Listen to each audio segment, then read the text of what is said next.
माँ का इंतजार गांव के किनारे एक टूटा फूटा मकान था। बरसों से वहां एक बूढ़ी माँ अकेली रहती थी। उसका नाम सावित्री था। गांव वाले कहते बेचारी का बेटा शहर चला गया था कमाने, फिर कभी लौटा ही नहीं। सावित्री हर सुबह दरवाजे पर खड़ी होकर उसी रास्ते को देखती जहां से उसका बेटा आदित्य कभी हंसता खेलता निकलता था। सालों बीत गए, लेकिन माँ की आंखों में वही चमक थी। मेरा बेटा आएगा, जरूर आएगा। शहर में आदित्य वाकई बड़ा आदमी बन चुका था। नौकरी, पैसा, गाड़ी, सब कुछ था, लेकिन उसके दिल में एक राज दबा था। उसने माँ से एक ऐसा झूठ बोला था जो अब सच हो चुका था। असल में जिस रात वह घर छोड़कर गया था, उस रात एक भयानक हादसा हुआ था।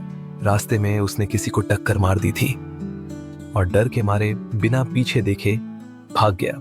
उसे लगता था अगर माँ को पता चला तो मेरा सब कुछ खत्म हो जाएगा, लेकिन वह नहीं जानता था कि उस हादसे का शिकार कौन था। गांव में माँ सावित्री को अक्सर रात को नींद से उठकर रोते देखा जाता। लोग पूछते, माँ क्या हुआ? वह बस इतना कहती, मेरा बेटा बहुत दुखी है। मुझे उसकी तकलीफ महसूस होती है। वह अपनी झुर्रियों में आंसुओं को छिपा नहीं पाती थी। उसके लिए दुनिया में कोई नहीं था सिवाय उस बेटे के। एक दिन अचानक गांव की बस से एक शख्स उतरा, सूट बूट, चमकती गाड़ी, लेकिन चेहरे पर अजीब बोझ। वह और कोई नहीं, आदित्य ही था। सावित्री ने उसे देखा और खुशी से दौड़ पड़ी। आदित्य, बेटा तू आ गया। लेकिन आदित्य के होंठ कांप रहे थे। वह माँ को गले नहीं लगा पाया। रात को जब गांव सो चुका था, आदित्य बरामदे में बैठा माँ से बोला, माँ अगर मैं तुझसे एक सच कहूं तो तू मुझे माफ करेगी? माँ ने मुस्कुराते हुए उसका सिर सहलाया। बेटे, माँ की ममता कभी खत्म नहीं होती। आदित्य की आंखों से आंसू बह निकले। माँ, जिस दिन मैं तुझे छोड़कर शहर गया था, उसी दिन मैंने एक आदमी को अपनी गाड़ी से टक्कर मार दी थी। मैं डर गया था और भाग गया। आज तक वही बोझ मुझे जीने नहीं देता। माँ का चेहरा अचानक पीला पड़ गया। वह कांपते हुए बोली, बेटा, जिस आदमी को तूने टक्कर मारी थी वो कोई और नहीं, तेरे पिता थे। आदित्य की सांस रुक गई। क्या? उसका गला सूख गया, दिल जैसे चीर गया हो। माँ की आंखों से आंसू बह रहे थे। तेरे पिता उसी रात घर लौट रहे थे। तू गाड़ी चलाते हुए उन्हें कुचल कर चला गया और मैं यह सच तब से जानती हूँ। आदित्य हिल गया।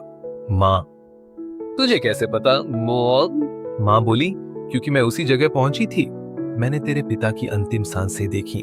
उन्होंने जाते जाते कहा, आदित्य को कुछ मत बताना, उसका भविष्य खराब मत करना, बस उसे सफल होते देखना। आदित्य जमीन पर गिर पड़ा। माँ, मैंने अपने ही पिता को मार दिया। मैं जीने लायक नहीं। सावित्री ने कांपते हाथों से बेटे का चेहरा उठाया। बेटा, गलती से हुआ। तेरे पिता ने तुझे माफ किया है, लेकिन अब तुझे खुद को बदलना होगा। आदित्य रोते हुए बोला, माँ अब मैं सब कुछ छोड़ दूंगा, बस तेरे पास रहूंगा। लेकिन माँ ने उसकी ओर देखा। नहीं बेटा, तुझे सजा भुगतनी होगी। जाकर अपना अपराध कबूल कर, तभी तेरी आत्मा को शांति मिलेगी। अगली सुबह गांव में हलचल मच गई। आदित्य खुद पुलिस थाने पहुंच गया और सब सच बता दिया। गांव वाले दंग रह गए, लेकिन माँ सावित्री की आंखों में आंसू के बीच संतोष था। वह बुदबुदाई, अब मेरा बेटा सच में लौट आया है।